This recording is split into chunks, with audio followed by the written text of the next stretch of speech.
A feeling that people from black and minority ethnic groups do face discrimination. In columns before that you've written, you've referred to black people with watermelon smiles. In education, in employment.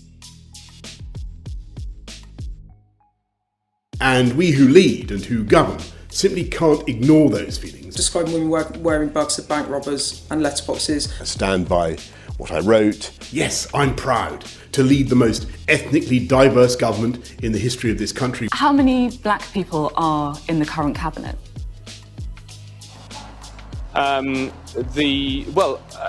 truly believe that we are a much, much less racist society than we were. You look like a bloody pillar box. It's ugly, black, nasty. That stupid cow doesn't belong in this country. You're right, we're all right to say Black Lives Matter. Health professionals who've been warning for weeks about the difficulties that BAME staff in particular have in accessing PPE were particularly concerned that no recommendations were made in the published review on protecting those most at risk. I will not support those who flout the rules on social distancing. Are you expecting millions of people around the country to believe that Dominic Cummings needed to take a 60-mile round trip to a local beauty spot with his wife and child just to test his eyesight? After such sacrifice, we can't now let it get out of control.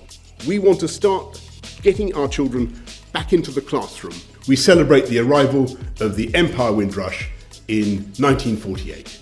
The so-called Windrush generation are being denied healthcare, benefits, pensions and passports, being stripped of their jobs and threatened with deportation. And we remember the contribution of the Afro-Caribbean workers. Former nurse of Caribbean origin who was brought to the UK as a baby and indeed whose father served in the Royal Air Force is now facing deportation from the country, which she's called home for most of her life. In the NHS and across all public services. Dexter Bristol was found dead 3 weeks ago.